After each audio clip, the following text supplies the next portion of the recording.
Hello दोस्तों, मैं सौरभ चौधरी आ गया हूँ फिर से एक नई क्लास के साथ, जिसका आज का टॉपिक रहने वाला है वही अदिश एवं सदिश। इसकी 2 क्लासें हो चुकी हैं और नेक्स्ट क्लास उसकी आज लग रही है, जिसमें आज हम अदिश एवं सदिश चैप्टर को फिनिश कर देंगे। अदिश एवं सदिश। तो मैंने सदिशों के डॉट प्रोडक्ट यानी कि अदिश गुणन तक करा दिया था और हमारा लास्ट टॉपिक रह गया है सदिशों का सदिश गुणन। सदिश गुणन। अभी सदिशों का सदिश गुणन क्या होता है, जिसमें हम 2 सदिशों का, इसे क्रॉस प्रोडक्ट भी बोलते हैं, क्रॉस प्रोडक्ट। सदिशों का सदिश गुणन, इसका क्या मतलब है? यदि हम 2 सदिशों का गुणा करेंगे, जो तीसरा सदिश प्राप्त होगा, यानी कि हमें सी वेक्टर प्राप्त हो गया, जो गुणा होकर जो राशि प्राप्त होगी वो सदिश होगी। जिसकी अब सदिश होगी तो उसकी परिमाण भी होगा, उसकी दिशा भी होगी और उसका सदिश वह सदिश नियमों का पालन भी करेगा। तो हम अब ज्ञात देखते हैं कि जब 2 सदिशों का सदिश गुणन होता है तो वो कैसे होता है। मान लीजिए हमारे पास 2 सदिश हैं, ए वेक्टर, दूसरा सदिश दे दिया बी वेक्टर। ये ए वेक्टर दे दिया, ये बी वेक्टर दे दिया और इनके बीच जो एंगल दे दिया वो दे दिया थीटा। और हमसे कह रहा है कि इन दोनों के बीच, इन दोनों का सदिश गुणन करिए। तो अब सदिश गुणन क्या होगा, देखिए 2 सदिशों का सदिश गुणन, 2 सदिशों का सदिश गुणन, उनके परिमाण यानी कि ए वेक्टर का परिमाण और बी वेक्टर का परिमाण तथा उनके मध्य बनने वाली कोण की ज्या कैसे बोलते हैं, साइन थीटा को, ज्या के गुणन के लंबवत होता है। अब लंबवत शब्द क्यों बोला है मैंने यहाँ पे? लंबवत शब्द इसलिए बोला है कि जब सदिश राशि प्राप्त होगी तो उसकी दिशा भी होगी, और दिशा क्या होगी, वो लंबवत होगी। जैसे ए वेक्टर प्लस बी वेक्टर का हम गुणा कर रहे हैं तो जो राशि निकल के आएगी, जो सदिश राशि प्राप्त होगी, उसकी दिशा इन दोनों के लंबवत होगी। और दिशा को व्यक्त करने के लिए यहाँ हम क्या लेते हैं, एन कैप। एन कैप क्या है, एक इकाई सदिश है जो सिर्फ दिशा को व्यक्त करता है। 2 सदिशों का सदिश गुणन उनके परिमाण और उनके मध्य बनने वाली कोण के ज्या के गुणन के लंबवत होता है। और लंबवत शब्द क्यों यूज किया है मैंने? दिशा को व्यक्त करने के लिए।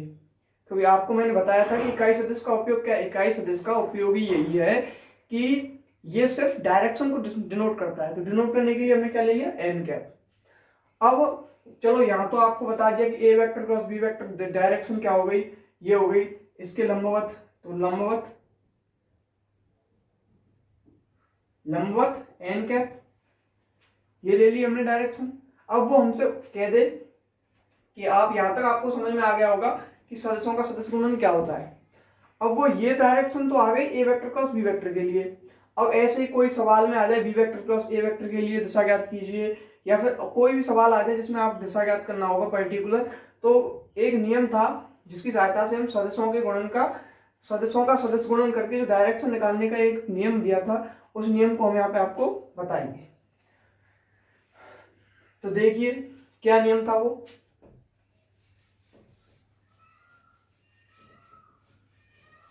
देखिए समझिए,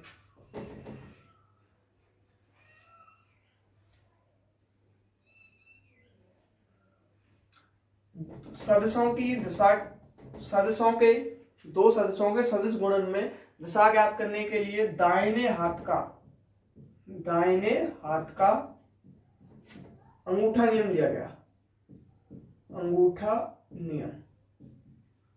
अब ये दाहिने हाथ का अंगूठा नियम क्या होता है, देखिए ये हमारे लिए दे दिया किसी ने ए वेक्टर, ये दे दिया बी वेक्टर, वो ए वेक्टर बी वेक्टर, इनके मध्य कोण दे दिया थीटा। अब हमसे कह रहा है A vector cross B vector, A vector cross B vector की दिशा ज्ञात करो। अब वो कह रहा है दिशा ज्ञात करने की, तो अब हम दिशा ज्ञात करने के लिए नियम क्या दिया था, यदि सदिश ए वेक्टर क्रॉस बी वेक्टर ज्ञात करने को कहा गया है तो ए वेक्टर से बी वेक्टर की ओर उंगलियों को, ए वेक्टर से बी वेक्टर की ओर उंगलियों को, यानी कि यूं 3D में आप एक्सप्लेन कीजिए, ये दोनों ये प्लेन में है, समतल में है ये दोनों, ए वेक्टर क्रॉस बी वेक्टर, यानी कि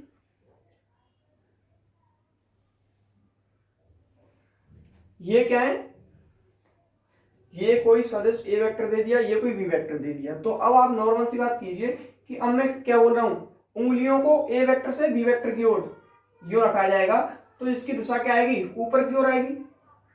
जब आप इसे 3D में देखोगे, यूं दो प्लेन है, ये दो प्लेन है किसी एंगल पे, तो इनके मध्य अगर हम ये लेके जाएंगे तो ये कैसे आएगा, ऊपर आएगा।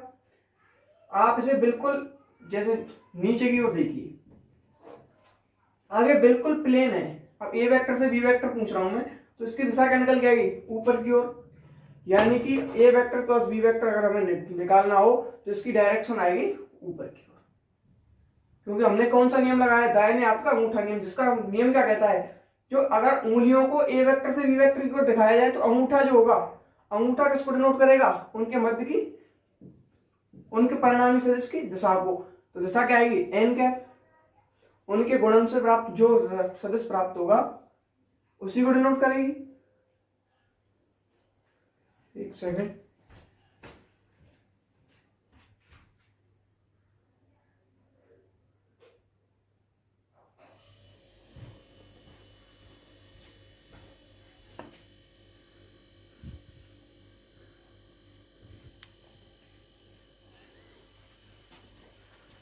इनके मध्य की दिशा को डिनोट करेगी, नॉर्मल सी बात है। अब इन दोनों के मध्य की दिशा निकल के आ गई ए वेक्टर प्लस बी वेक्टर की, तो इससे दिशा को कैसे डिनोट करते हैं, साइन थीटा एन कैप, ये इसकी दिशा ज्ञात करने का फॉर्मूला हो गया। अब आगे चलते हैं। अब वो एक क्वेश्चन दे दिया उसने, मान लीजिए हमसे कह दिया उसने कि सदिश ए वेक्टर का परिमाण दे दिया उसने 5, और ये दे दिया उसने 2, और यहां पे थीटा दे दिया उसने 30 डिग्री, 30 डिग्री दे दिया, और हमसे कह दिया कि A vector cross B vector ज्ञात करो और B vector cross A vector ज्ञात करो। और यहां से एक चीज और निकल के आ जाएगी कि A vector cross B vector और B vector cross A vector का मान अगर बराबर आता है, उनकी दिशा भी समान आती है, जो दोनों सदिश समान होंगे तो वो क्रम विनिमय नियम का पालन नहीं करेगा। क्रम विनिमय नियम क्या कहता है, A vector cross B vector आ जाए तो यही कौन सा नियम है, क्रम विनिमय नियम।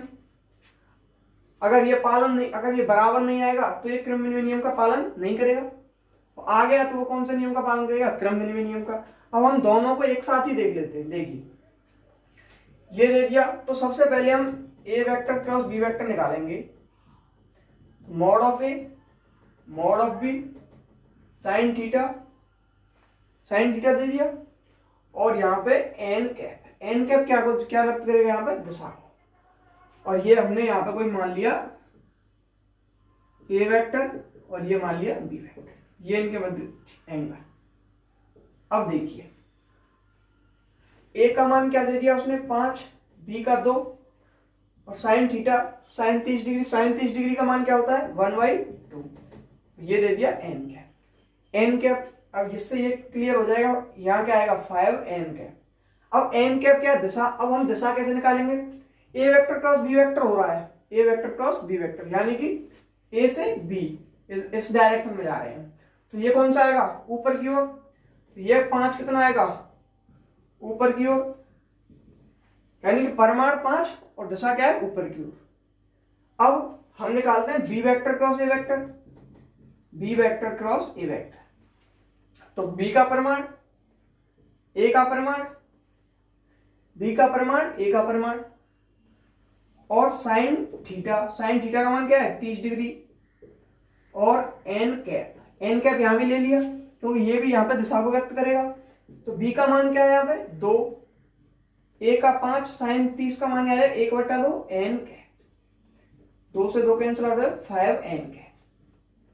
अब आप कह रहे होंगे कि सर परिमाण समान आया है इनका, तो ये तो क्रमविनिमय नियम का पालन होगा। अब हाँ परिमाण समान आया है, लेकिन अब हम दिशा भी देखेंगे क्योंकि ये सदिश हैं, सदिश तो इनकी दिशा अगर सेम आ गई तो हम क्रमविनिमय नियम का पालन करेगा, अगर दिशा समान नहीं आती है तो ये क्रमविनिमय नियम का पालन नहीं करेगा। तो देखिए अब पहले हम ए से बी गए थे तो उंगलियों को हमने ऐसे रखा था ए से बी, इस डायरेक्शन में रखा था ए से बी।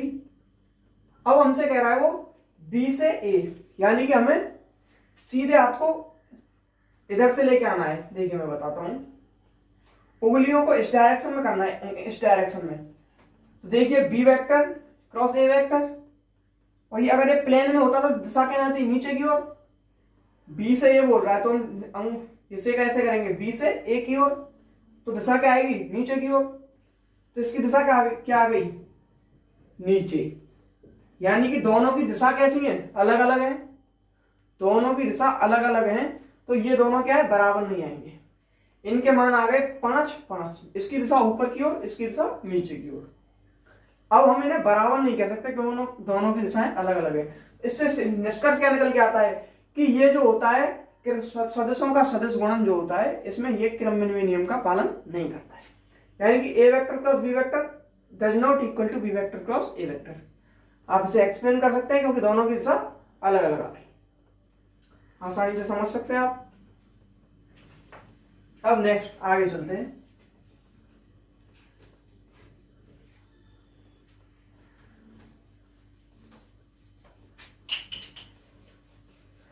ये हो गया इसका क्रमविनिमय नियम, और एक इसका आता है वितरण नियम। अब वितरण नियम क्या कहता है, वितरण नियम को देखिए, वितरण नियम क्या कहता है, वितरण नियम सदिशों का वितरण नियम। अब देखिए ये क्या कहता है, ये कोई ए वेक्टर है cross B vector cross C vector दे दिया, A vector cross B vector cross C vector, तो इसका मान जो निकल के आएगा वो ए वेक्टर का पहले इससे गुणा कर दीजिए, ए वेक्टर क्रॉस बी वेक्टर, इसके साथ हो गया, अब प्लस करके ए वेक्टर क्रॉस सी वेक्टर, ए वेक्टर क्रॉस सी वेक्टर। अब इसकी सहायता से आप बहुत सारी कैलकुलेशन को कम कर सकते हैं। जैसे उसने ये तीनों दे दिए, एक ये दे दिया, इससे पूछ लिया, ये दे दिया, ये दे दिया, ये दे दिया, इन दोनों का गुणन पूछ लिया, तो आप इसकी सहायता से आसानी से निकाल सकते हैं। ये किसका क्या कहलाता है, वितरण नियम, सदिशों के गुणन का वितरण नियम, जिसे आप नोट कर सकते हैं। अब आगे चलते हैं।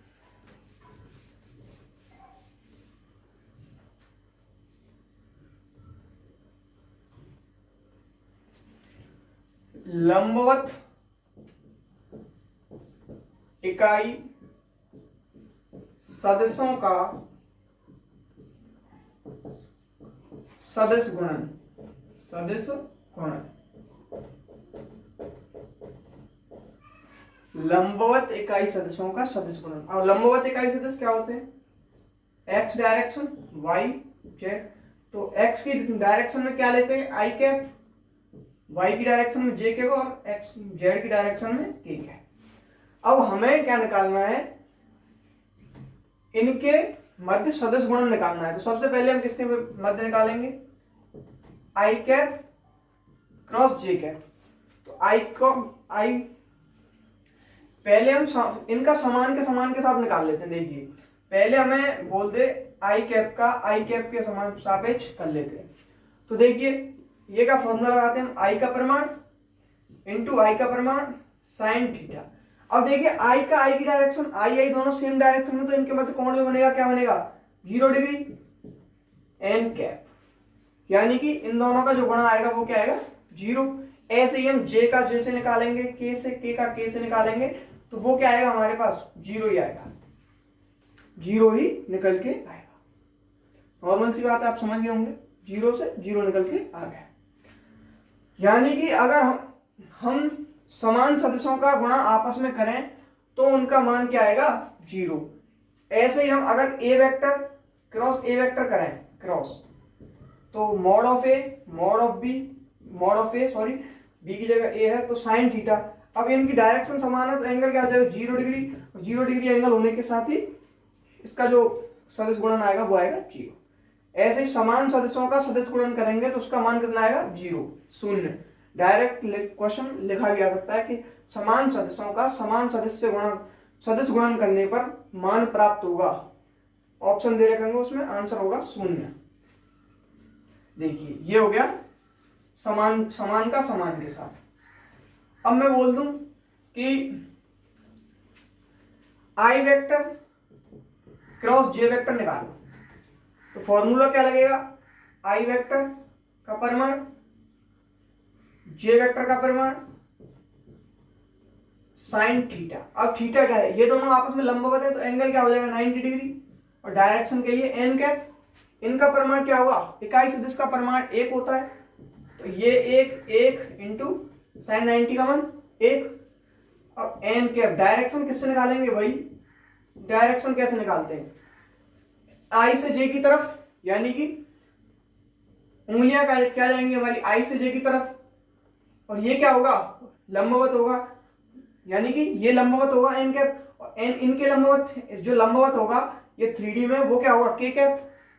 ये भाई के कैप इन दोनों के लंबवत ही तो है और लंबवत में ही उसकी डायरेक्शन निकल के आ रही है तो इसकी जो डायरेक्शन आएगी वो के कैप निकल के आएगी। ऐसे ही जे और के का करेंगे हम, जे और के का करेंगे तो जो डायरेक्शन निकल के आएगी इन दोनों के लंबवत क्या आई कैप निकल के आएगी। अब मैं करूं के कैप इंटू आई कैप, जो डायरेक्शन निकल के आएगी वो आएगी जे कैप। इसे आप आसानी से याद रख सकते हैं।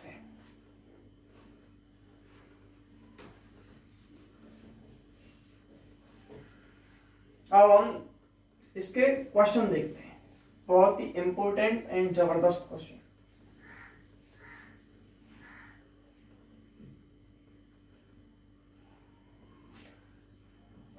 हमारे लिए दे दिया उसने ए का परिमाण दे दिया 5 और बी का परिमाण दे दिया उसने 6, एंगल दे दिया 30 डिग्री और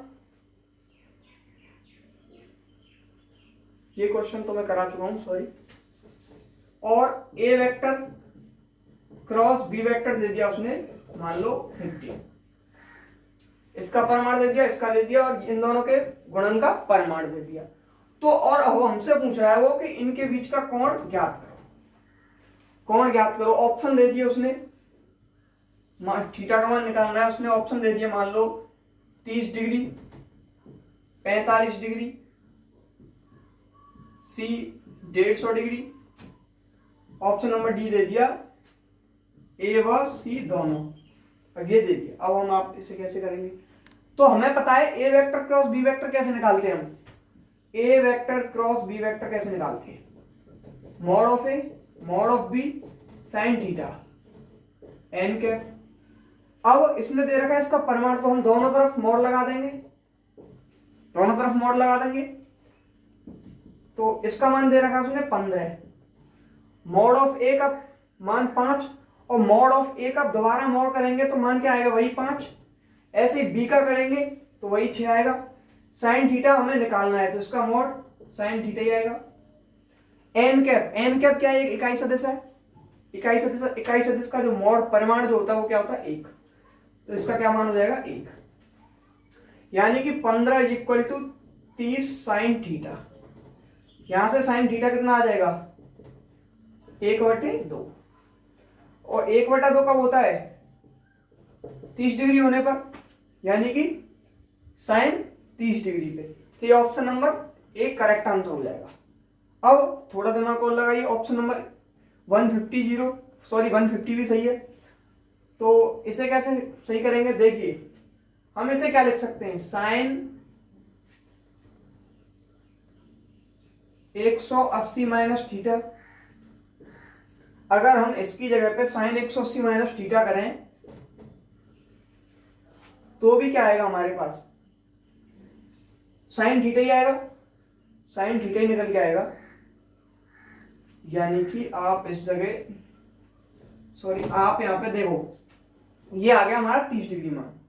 अब 30 डिग्री, अब मैं आपसे कहूं कि साइन 150 का मान निकालो। साइन 150 का मान कैसे निकलेगा? साइन को 150 को क्या लिख सकते हैं हम? 180 माइनस थीटा, यानी कि 150। 180 माइनस 30, सॉरी 180 माइनस 30 लिख सकते हैं, 150 ही आएगा। तो साइन 180 माइनस थीटा वो क्या आता है? साइन थीटा, यानी कि साइन 30 ही आ जाएगा। ये क्या? 1/2।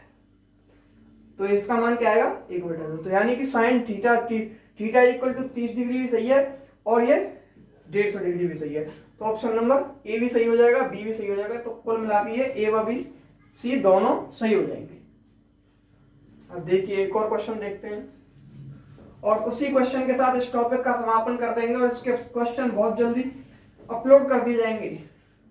और आगे फिजिक्स का जो वास्तविक द्वंद्व शुरू होता है वो अगली क्लास से स्टार्ट हो जाएगा, जो स्टार्ट होगी गतिकी। गतिकी टॉपिक में से बहुत क्वेश्चन आते हैं। गतिकी के बाद गतिकी में ऐसे ऐसे क्वेश्चन आएंगे, उसमें 3-4 प्रकार की गति दी गई है, वहीं से बहुत सारे कॉन्सेप्ट और क्वेश्चन बनेंगे जिन्हें आप बहुत ही शिद्दत से पढ़िएगा। चलिए लास्ट क्वेश्चन मैं आपको बता देता हूं इसका। उसने दे दिया A vector cross B vector का जो परिमाण है वो ए वेक्टर डॉट बी वेक्टर के परिमाण के बराबर है, उसने ये दे दिया। तो मैंने क्या बताया था, इसे कैसे बोलते हैं? ए का परिमाण, बी का परिमाण, साइन थीटा एन कैप, इस पे पूरे का मॉड। इसे कैसे बोलते हैं? ए मॉड बी और कॉस थीटा, इस जगह डायरेक्शन नहीं होती है। तो इसका परिमाण यही आएगा, इसका दोबारा मॉड करेंगे यही आएगा, साइन थीटा की जगह पे sine theta. But n cap क्या इकाई सदस्य है, तो इसका मान क्या आएगा भाई? इसके परिमाण का मान 1 निकल के आएगा। तो यहां भी ए बी कॉस थीटा। तो mod of A mod of B से कैंसिल आउट हो जाएगा। तो यहाँ क्या आ गया? Sine theta is equal to cos theta. अब ये इधर आएगा तो ये क्या हो जाएगा? Tan theta is equal to 1। और tan theta is equal to 1 कब होता है? Theta is equal to 45 degree पे। तो इसका करेक्ट आंसर क्या हो जाएगा? 45 डिग्री। आशा करता हूं आपको मेरे द्वारा कराए गए क्वेश्चन और कंसेप्ट बहुत अच्छी तरह समझ में आए होंगे और आप इन्हें कॉपी भी कर रहे होंगे, नोट्स बना रहे होंगे। और अगर आपको हमारे द्वारा पढ़ाई गई चीजें पसंद आ रही हैं और आप इसे कंटिन्यू करना चाहते हैं तो मेरे चैनल को सब्सक्राइब कर लो और बेल आइकन को प्रेस कर दो और अपने दोस्तों में फैला दो। बहुत जल्द एक बड़ा तूफान लाया जाएगा इस YouTube चैनल के माध्यम से। Thank you.